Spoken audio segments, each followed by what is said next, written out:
By 1899, Lenox, Massachusetts held more concentrated private fortune within its town limits than any town in America, outside Newport, Rhode Island. Its year-round population was under 3,000, not families, people. Vanderbilt money paid for it, Morgan money paid for it, Carnegie money paid for it. More than 70 cottages went up across Lenox and Stockbridge, financed by families who controlled railroads, steel mills, and the country's largest private bank.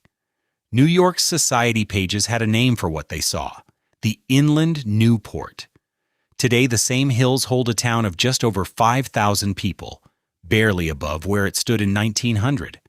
And fewer than half of those 70-plus cottages are still standing. The rest did not survive the century. Some burned. Some were simply emptied out, sold, and forgotten, until the fortunes that built them belonged to a world that no longer existed. This is the story of how a valley in western Massachusetts briefly held more American wealth per acre than almost anywhere else in the country, and how quietly and how completely that wealth walked away from it. Chapter 1. The Valley Before the Money. Before the railroads, before the marble and the 60-room cottages, Lenox belonged to a smaller kind of fame. In 1821, the novelist Catherine Sedgwick moved to the town, drawn by the same hills that would later draw men who measured their worth in railroad miles. She brought with her a following. Writers went where other writers lived, and by the 1830s, Lenox had become a fixed point on the literary map of New England, not because of money, but because of who was willing to sit on its porches and talk. In 1838, at Sedgwick's invitation, the British actress Fanny Kemble made her first visit to the town. She would not stay, not yet. Kemble's life for the next decade belonged to a marriage that was already failing by the time she first saw the Berkshire Hills. And it would take 11 more years and a divorce conducted in public with unusual bitterness before she came back for good. In 1849, she did. Lenox, by then, had a second resident of international standing, and the town's reputation compounded the way such things do, one name pulling in the next. Through the 1840s and into the 1850s, the valley filled every summer with a particular kind of visitor. Not wealthy in the way the century would later define wealth, but famous in ink. Herman Melville came. Nathaniel Hawthorne came and wrote part of a novel in a small red farmhouse within sight of Kemble's rented cottage. Oliver Wendell Holmes came from Boston, and the preacher Henry Ward Beecher came from Brooklyn, trailing the kind of audience that followed him everywhere. Word crossed the Atlantic. The British writer Harriet Martineau visited, and so did the Finnish feminist Frederica Bremer, each carrying the town's name back to readers who had never heard of Lenox, Massachusetts, and now had reason to. The geography did the rest of the work, uncomplaining and patient, the way geography does. Glacial lakes sat between rolling hills that never rose steep enough to be called mountains, but were high enough to change the air. New York physicians had begun recommending that air specifically, to patients with weak lungs, to families who could afford to leave the city for a season. And the town was reachable. A few hours by rail from Manhattan put Lenox close enough for a banker to visit his family on weekends, far enough that the visit felt, on arrival, like an escape from one. Distance measured in comfort rather than miles. It was a formula real estate men would later exploit with more precision than the writers ever had. But in the 1840s, no one was thinking about real estate. They were thinking about the water, the hills, and each other. By the 1880s, the writers' colony had acquired a new name, coined not by its residents, but by the New York society pages watching from a distance, the Inland Newport. The comparison was not yet literal. Newport's cottages by then held fortunes measured in the tens of millions, built on shipping and manufacturing money 2 generations deep. Lenox still held novelists, actresses, ministers, and the summer houses of Boston's professional class, modest by comparison, but real and already the subject of envious notice in Manhattan drawing rooms. The name was aspirational before it was accurate.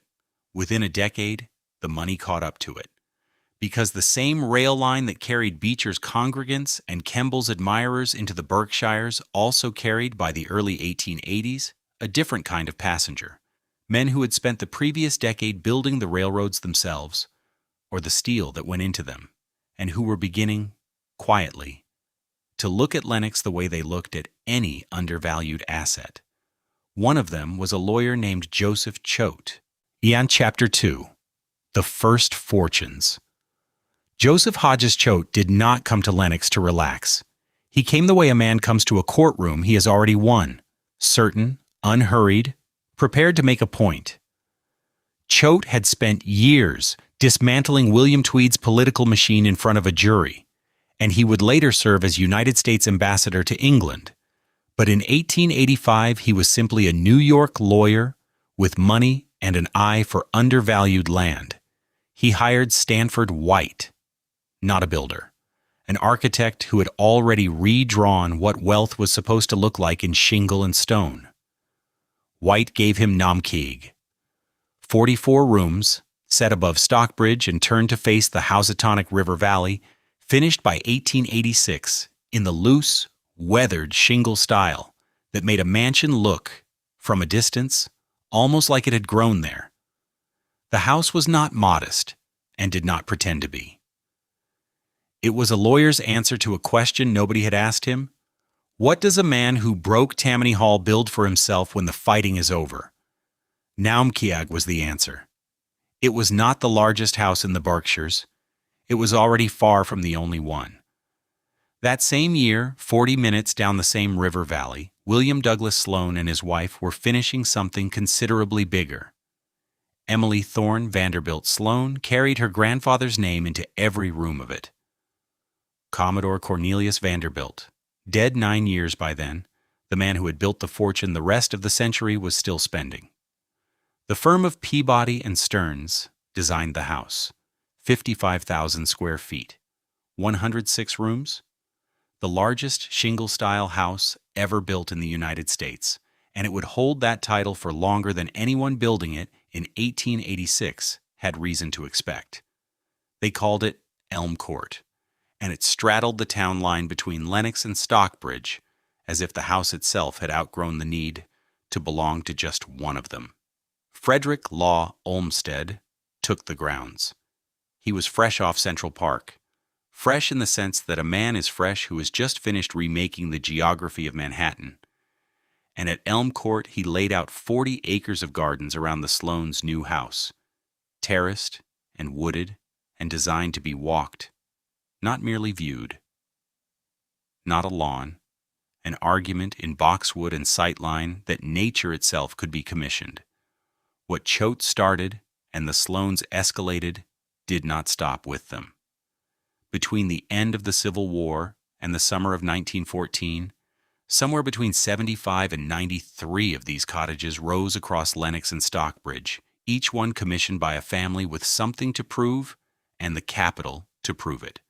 Stanford White built more of them. So did Peabody and Stearns, flush from Elm Court and eager to repeat it. Carrere and Hastings arrived. Roch and Tilden arrived. The same 4 or 5 firms circling the same 2 townships for 3 decades, competing for commissions the way their clients competed for standing, and every cottage that went up was built, consciously, to be more extravagant than the one that had gone up the year before it. Namkeag's 44 rooms had seemed, briefly, like an ambition. Elm Court's 106 made it look like a starter home. The arithmetic of that competition would eventually produce a house that took 8 years less to build than it took its owner to occupy. In 1890 in New York, a private banker named Junius Spencer Morgan died and left behind an estate of $3 million. One of his children was already looking north, toward the same stretch of river that had drawn Choate and the Sloanes. She would not break ground for 3 more years. Chapter 3. Ventfort Hall. She did not wait long. Sarah Morgan, sister of the financier J.P. Morgan, had been watching the Housatonic Valley since at least 1890, the year her father's estate closed, and the year the region's other new arrivals were still laying their first foundations. By 1893, the house stood finished. It was called Ventfort Hall, and it announced itself in a style almost no one else in Lenox had chosen: Jacobean revival, all strapwork gables and diamond-paned glass and dark brick trimmed in terracotta, a manner that looked less like a summer cottage than something exhumed from Elizabethan England and reassembled on a hillside above the river. The architects were Roch and Tilden, the Boston firm already known for building for people who did not ask the price twice. This time the price was $950,000. Money was not the obstacle. The estate of her father, Junius Spencer Morgan, had come to $3 million in 1890, a sum that would be worth something in the neighborhood of $85 million today. It was banking money, made in London, made in the decades when the House of Morgan had learned to move capital between continents faster than governments could regulate it. Sarah Morgan took her share and built a house meant to outlast her. Ventfort Hall was not a cottage in any sense the word still carried. It was a statement in brick that the Morgan name belonged on this hillside as surely as it belonged on Wall Street. She had 3 years in it. In 1896, Sarah Morgan died. She had moved into Ventfort Hall in 1893. The interval between the housewarming and the funeral was 3 years, no more. There was no illness dramatized in the record, no deathbed scene handed down with the house. Only the fact of the date and the fact of the years set one against the other. A woman built a $950,000 house from a fortune of $3 million and used it for 3 summers. The house did not go with her. Ventfort Hall belonged now to a family that had already decided, long before Sarah Morgan's death, that Morgan property was not property to be sold. For decades afterward, the house stayed in the family's hands, rented out season after season to other fortunes that wanted a Lenox address without the trouble of building one.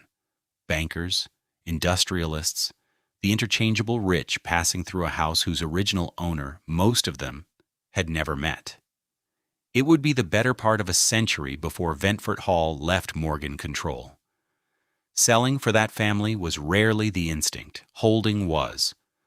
Ventfort Hall was not the largest house being built in the Berkshires that decade, not the most expensive, not the one that would end up in the history books as the district's signature. It was instead the first clean example of a pattern that would repeat across Lenox and Stockbridge for the next 20 years. Immense capital, converted almost overnight into stone and timber, occupied for a handful of seasons by the person who had commissioned it, and then passed on, sold, rented, abandoned to heirs, while the money that built it moved on to other things. Other houses in the valley would repeat this arithmetic, a fortune converted to stone, used for a handful of summers. Ventfort Hall was only the first example, not the most striking one. By 1897, 4 miles from Ventfort Hall, another fortune was already breaking ground on a house modeled, deliberately, on a French Queen's country retreat. Its owner's name was Gerard Foster. Chapter 4. The Crescendo.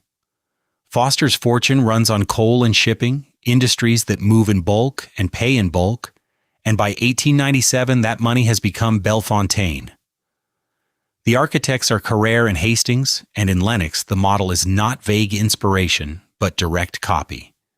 The Petit Trianon, Marie Antoinette's retreat at Versailles, rebuilt stone for stone in Berkshire limestone.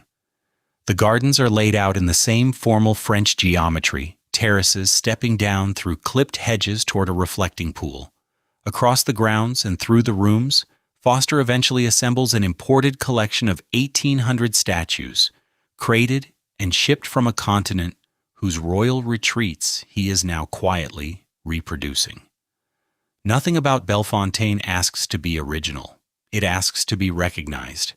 A house built to outlast even the memory it borrows. Bellefontaine is not, however, the largest house Lenox has seen, or will see. 4 years earlier, between 1893 and 1894, Anson Phelps Stokes and his wife, Helen Louisa, Phelps Stokes, complete Shadowbrook, its grounds laid out by Frederick Law Olmsted across 900 acres of hillside above the valley. The house itself is Tudor revival, half-timbered gables and leaded glass stretched to a scale the style was never built for, its facade running more than 400 feet, with 100 rooms behind it. At the time of its completion, it stands as the second largest private residence in the United States, smaller only than the Vanderbilt's Biltmore in North Carolina. A single-family summer house, built to outrank every other summer house in the country but one. Olmsted treats the 900 acres as a single composition, the house merely its largest object, the drives and plantings arranged so that the mansion reveals itself gradually, never all at once, everything raised in Lenox after Shadowbrook goes up, consciously or not, in its shadow. Not every fortune in the colony chases scale. In 1902, 5 years after Bellefontaine, the novelist Edith Wharton and her husband Teddy complete the Mount, a cottage that costs $57,000, modest by Lenox arithmetic, and deliberately so, a fraction of what a wing alone runs at Bellefontaine or Shadowbrook. Wharton designs it with architect Ogden Codman Jr. and Francis Hoppin, modeling the house on Belton House, a 17th century English manor built for restraint rather than display, and raising it in just 15 months, room by room.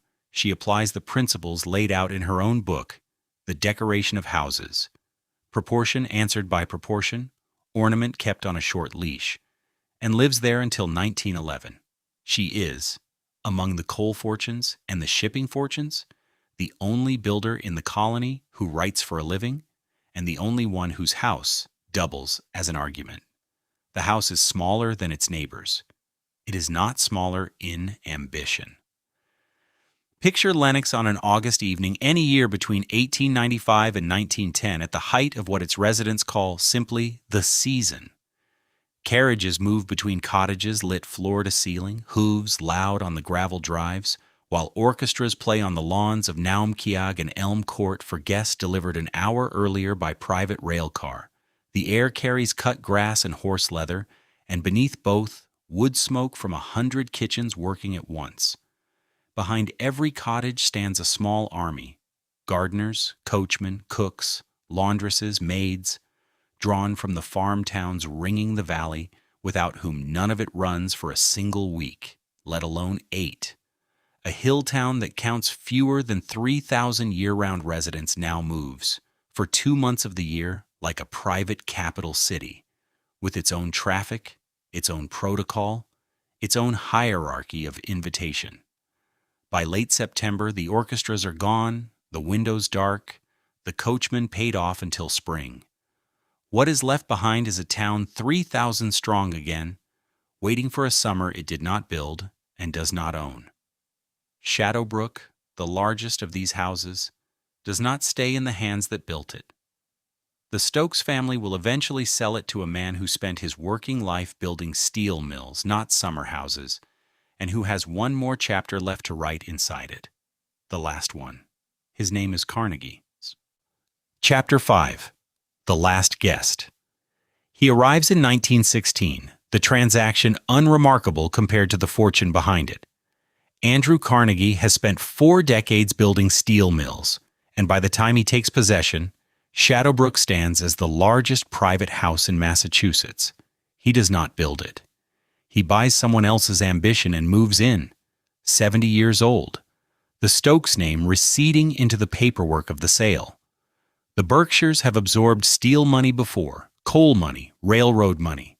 Carnegie is simply the largest name yet to arrive. He arrives into a world already changed underneath the house. In 1913, Congress ratifies a federal income tax. The following year, war begins in Europe, and for the first time in the colony's 40-year history, the public display of unearned wealth starts to look distasteful rather than admirable.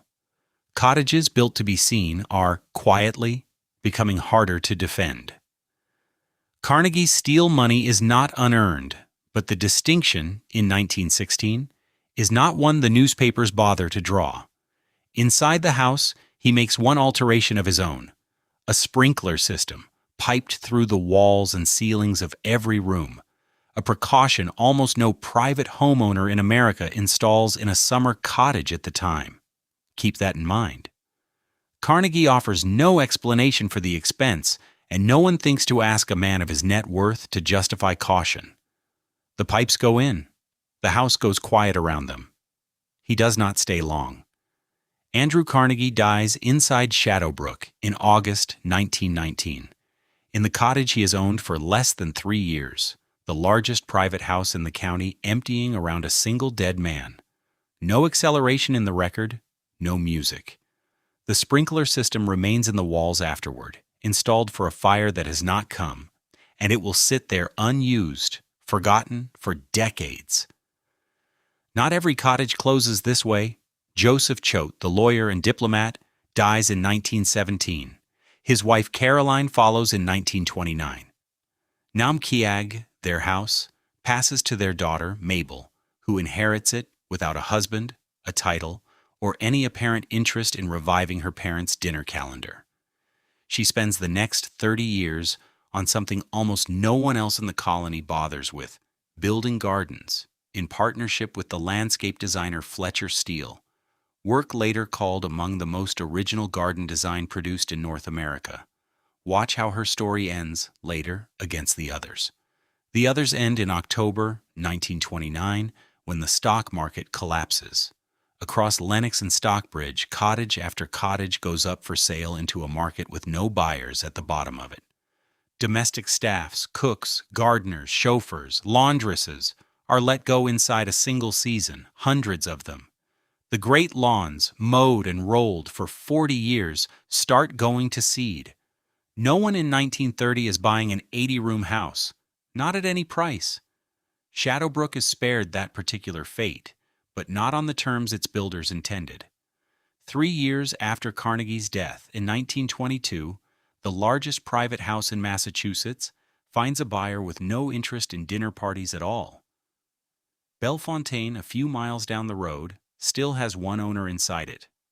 A man not finished yet. Not for another 26 years? Chapter 6. The Pivot. The Jesuits do not care about the view. In 1922, the Society of Jesus takes possession of Shadowbrook, and the conversion that follows is complete rather than cosmetic. The ballroom becomes a chapel. Where an orchestra once played for men in swallowtail coats, seminarians now kneel in rows facing an altar built into the space Carnegie designed for spectacle. The guest wings, once reserved for house guests who stayed a week and were waited on by staff who outnumbered them, are partitioned into dormitories, and as many as 150 seminarians sleep there at a time, filing to prayer through corridors that were built for people going to dinner. Carnegie's fireproofing sits in the walls the whole time, sealed behind new plaster, mentioned in no inventory the seminary keeps. Nobody currently living in the building has a reason to know it exists. Down the road, Gerard Foster keeps living. He is the last of them in the old sense. The last owner in the Berkshires, still occupying his cottage the way its architects intended. Full-time, formally. A man who does not treat Bellefontaine as a summer address, but as a home. He goes on that way for nearly 2 decades, through the seminary's opening, through the slow disappearance of the world that built these houses, largely undisturbed by any of it. He dies at Bellefontaine in 1945. He is 94. His son does not stay. 2 years later, in 1947, the mansion and its 1,800 statues, every marble figure cataloged across those gardens, every ornament Foster spent half a century acquiring and arranging, passed to a Catholic religious order for $123,000. The order pays a fraction of what the house cost to build. It is not a generous price. It is closer to a clearance, and it marks the point where Bellefontaine stops being anyone's home and becomes, instead, a piece of real estate too large for the era that now owns it. The order does not get to keep it long either. In 1949, fire moves through the interior. It leaves the exterior walls standing. It leaves the library somehow, intact. Everything else, the rooms where Foster once presided over dinners that lasted for hours, the staircases his 1800 statues once flanked, burns down to brick and open sky. What is left afterward is not a ruin in the picturesque sense. It is a shell, roofless in sections, with a library room sitting inside it like a joke about what survives and what does not. Nobody rebuilds it. Nobody tears it down either. It simply stands there. Gardens going to seed around statues nobody catalogs anymore, for nearly 40 years. Shadowbrook, half a dozen miles away, keeps functioning the entire time. Seminarians arrive, are ordained or reassigned, and are replaced by the next intake, generation after generation of young men who know the building only as a seminary and never think to ask what it was built to survive. The ballroom-turned chapel holds services without incident. The dormitories fill and empty on schedule. Somewhere behind the plaster, the system Carnegie installed against a fire he could imagine, but never had to face sites exactly where it was put, silent, untested, doing nothing. Because for decades there has been nothing for it to do, it has been dormant for longer than anyone currently walking those halls has been alive. It will not stay that way. Chapter 7. What the Walls Forgot. It does not stay dormant. On the night of March 10th, 1956, an oil furnace in Shadowbrook's boiler room explodes, and the seminary that has occupied the building since 1922 finds out, in the space of a few minutes, what a house built for spectacle can also do as a chimney. The blast finds the elevator shaft and climbs it the way water finds a drain, floor by floor, faster than anyone inside has time to account for.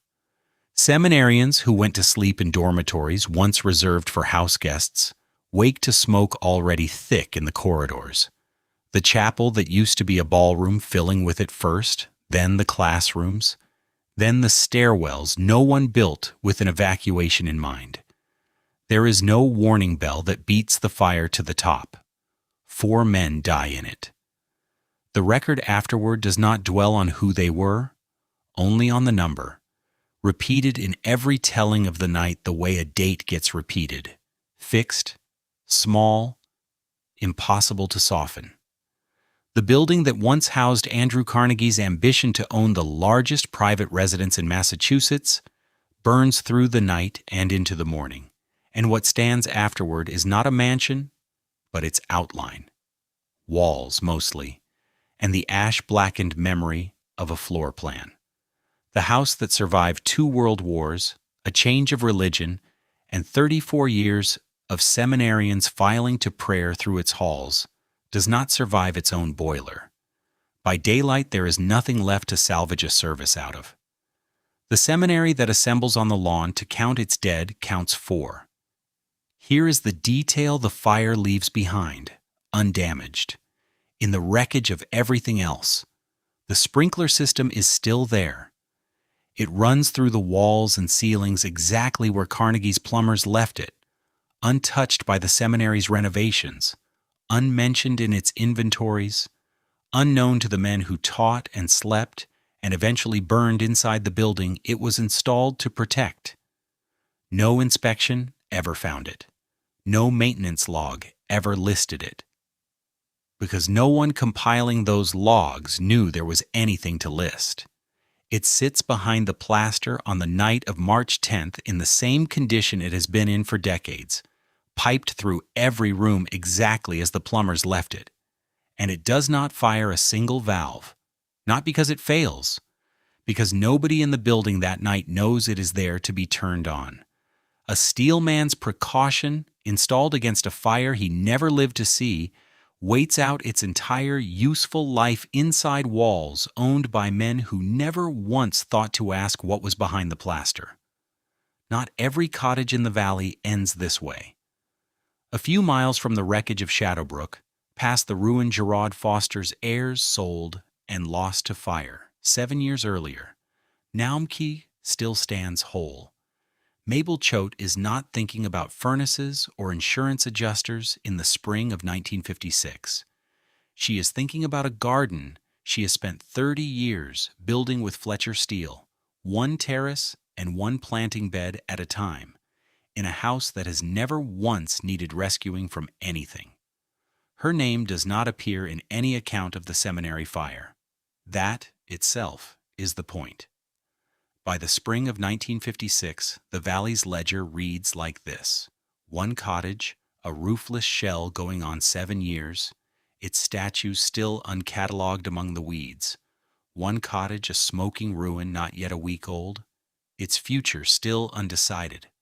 One cottage, Naum Keag, still standing, still occupied, still being planted, its owner answerable to nothing but the weather and Fletcher Steele's next sketch. 3 houses, 3 separate arithmetic, in the same 6-mile valley.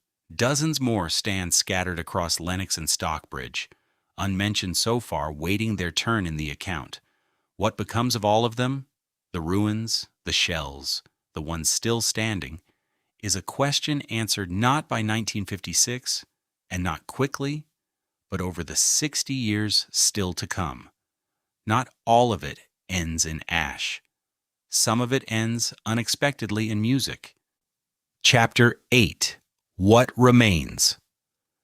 The music comes first, and it comes almost by accident. On August 13, 1936, the Boston Symphony Orchestra pitches a tent on the grounds of Holmwood, one more cottage among the hemlocks, and plays for a crowd of nearly 15,000 people who own none of it and never will. A year later, the Tappan family gives its own 210-acre cottage, Tanglewood, to the orchestra's conductor, Serge Koussevitzky. Koussevitzky gives it, in turn, to the orchestra itself. A lawn built to be private, guarded, seasonal, becomes permanently a lawn anyone can reach with a ticket. In 1940, Koussevitzky founds the Tanglewood Music Center on the property and installs the composer Aaron Copland on the founding faculty. The estate that once measured its worth in acreage and privacy now measures it in students, in seats filled, in a season that repeats every summer without an invitation list, a subscription, or a family name attached to it. Nothing about the house asked for this outcome. It got it anyway. Stockbridge converts more slowly and by a stranger route. In 1953, the illustrator Norman Rockwell moves to town and stays for the last 25 years of his life, painting the kind of small-town American scene the cottage colony spent 60 years trying not to resemble. The museum, built to hold his work, opens in 1969. On 36 acres that were once a Gilded Age estate and dairy farm, and today houses 574 of his original paintings and drawings. The dairy barns are gone or repurposed. The engraved invitation has been replaced by a ticket window and a parking lot. The ruins settle their accounts on their own schedule. Shadowbrook's shell, burned in 1956, stands empty for most of 3 decades before the Kripalu Center for Yoga and Health opens inside it in 1983. A house raised for one kind of retreat, now serving another kind entirely. Bellefontaine waits longer still. Blackened since 1949, its ruin sits untouched for 38 years, until 1987, when the businessman Mel Zuckerman buys it and spends $40 million rebuilding it as the Canyon Ranch Health Spa. Neither house comes back as what it was. Both come back as something. Most do not come back at all. Of the 75 to 93 cottages raised in the Berkshires between the Civil War and the First World War, only 35 are still standing. The rest are foundations under leaf litter, subdivisions, parking lots, or simply gone, their names surviving in tax rolls and old postcards and nowhere else. Lenox has not grown to fill the space they left behind. Its year-round population today sits near 5,000, barely above where it stood in 1900, while Tanglewood alone draws more than 300,000 visitors every summer, a public that arrives, listens, and leaves, and never once mistakes the valley for home. The valley the families built to escape into for 8 weeks a year now belongs, the other 44 weeks, to no one in particular. One cottage answered the question differently, and the answer held. Namkeeg's ballrooms are gone in every sense that matters. Nobody dances there now. Nobody is presented there. Nobody arrives by private railcar to be admired on the lawn and written up in a society column. What Mabel Choate built instead, over 30 years of unhurried work on a hillside above Stockbridge, was not a stage for a season, but a garden designed to outlast one. It did. The terraces still stand, still tended, still open to whoever climbs the hill to see them.